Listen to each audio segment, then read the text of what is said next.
సార్దే, ఓడితే మాత్రం అభ్యర్థులను బదనాం. వక్రబుద్ధిని బయట పెట్టుకున్న కేటీఆర్ ఆ రోజు అవినీతి కనిపించలేదా? నాడు సంకలు గుద్దుకొని నేడు కాకమ్మ కబుర్లు వసూళ్లు చేస్తున్నారని బహిరంగంగా వ్యాఖ్యానించి అక్రమార్కులకే టికెట్లు ఇచ్చిన కేటీఆర్ కామెంట్స్ పై దుమ్మెత్తి పోస్తున్న సొంత పార్టీ నేతలు నెత్తినోరు కొట్టుకొని చెప్పినా అయ్యా కొడుకులు వినలే. తాజాగా సిట్టింగ్లను మార్చాల్సి ఉండేనన్న కేటీఆర్ ఎంపీ ఎన్నికల్లో ఆ పొరపాటు జరగనివ్వబోము. ఆ వ్యాఖ్యలను ఎవరిని బలి చేసేందుకు మరి సోషల్ మీడియాలో కేటీఆర్ పై ట్రోలింగ్ అంటూ ఇవి ఇలా బతుకులే గింతాయిగా. ఫస్ట్ మారాల్సింది ఎమ్మెల్యేలు. మీరు మీ అహంకారం మీ ఫకర్ మారితే, మీ దొరతనం మారితే ఈ బాధ ఉండేది కాకుండా మీకు. ఇక ఇప్పుడట గెలిస్తేనే వీళ్ళ ఖాతాల కేసీఆర్ గెలిపించును, కేటీ రామారావు గెలిపించు, ఆ పిల్లవాడు చాలా కష్టపడ్డాడని ఈయన, మా నాన్నగారు బాగా అభివృద్ధి చేసిందని ఈయన, ఎవరి సంకలు వాళ్ళే గుద్దుకుంటారు. ఇట్లా విషయం ఏంటంటే ఇప్పుడేమంటుండు, సిట్టింగ్లను మారిస్తే గెలుస్తుంటిమి. రోజు రోజుకి బీఆర్ఎస్ వర్కింగ్ ప్రెసిడెంట్ మాజీ మంత్రి కేటీఆర్ తన స్థాయిని దిగదార్చుకుంటున్నారనడంలో ఎలాంటి సందేహం లేదు.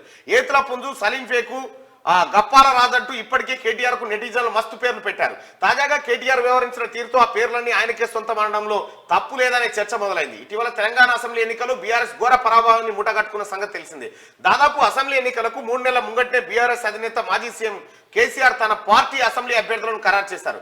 ఒకరిద్దరు మినహా సిట్టింగ్లందరికీ మరోసారి ఎమ్మెల్యే టికెట్లు కట్టబెట్టారు. ఆ డోర్ పెట్టు. ఒకరిద్దరు మినహా సిట్టింగ్లందరికీ మరోసారి ఎమ్మెల్యే టికెట్లు కట్టబెట్టారు. క్షేత్రస్థాయిలో సదరు అభ్యర్థులపై తీవ్ర వ్యతిరేకత ఉన్నా, అవినీతి అక్రమాల్లో రాటు తేలిన సొంత పార్టీ క్యాడర్ అభ్యర్థిని మార్చాలంటూ నెత్తినోరు కొట్టుకున్న కేసీఆర్ అండ్ కో ఏ కోశాన చెవిన పెట్టలేదు. మేం కుక్కను పెట్టినా గెలుస్తుందనే తరహాలో కేటీఆర్ సైతం పలుమార్లు బహిరంగంగానే మాట్లాడారు. నిజానికి క్షేత్రస్థాయిలో ప్రజా వ్యతిరేకత ఉన్నా కేటీఆర్ పట్టించుకోకుండా సిట్టింగ్లనే ఎమ్మెల్యే అభ్యర్థులుగా నిలబెట్టడంతో ఘోర పరాభవాన్ని మూటగట్టుకుంది. కానీ సిట్టింగ్ ఎమ్మెల్యే అభ్యర్థులను మార్చి ఉంటే కొన్ని నియోజకవర్గాల్లోనైనా పరిస్థితి మారి ఉండేదనే టాక్ మొదటి నుంచి వినిపిస్తోంది. చేతులు కాళ్ళ తర్వాత ఆకులు పట్టుకున్నారనే చందంగా అంతా అయిపోయిన తర్వాత సిట్టింగ్లను మారిస్తే బాగుంటుందనే వ్యాఖ్యలు కేటీఆర్ చేయడంపై సర్వత్రా విమర్శలు వ్యక్తమవుతున్నాయి. గెలిస్తేనేమో కేసీఆర్ గెలిపించును, గెలిస్తే వాళ్ళది, గెలిపేమని ఉంటే వాళ్ళ ఇంట్లో, ఓడిపోతేనేమో మంది మీద. ఎందుకు ఓడిపోయారు అంటే గందుకు ఓడిపోయారు, వీళ్ళు మంచోళ్ళు కాక, మీరు ఎట్లా గెలిచారంటే నా పుణ్యాన, అంతే. ఇక ఇట్లా చెప్పుకుంటారు అన్నట్టు. స్థానిక సంస్థల ఎన్నికలు, municipal greater Hyderabad assembly, Lok Sabha MLC ఎన్నికల్లో బీఆర్ఎస్ పార్టీ గెలిచిన ప్రతిసారి కేసీఆర్, హరీష్ రావులే క్రెడిట్ అంతా కొట్టేశారు. తమ వల్లే బీఆర్ఎస్ పార్టీకి అభ్యర్థులు గెలిచారంటూ అయ్యా కొడుకులు డంబాచార ప్రచారానికి దిగేవారు.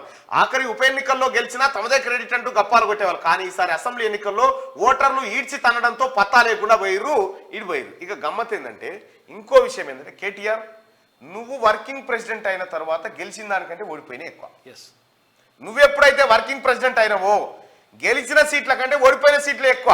దాన్ని బట్టి ఏమర్థమవుతుంది, నీతోటి కాదు పార్టీని నడుపుడు అనేది స్పష్టంగా అర్థమైంది.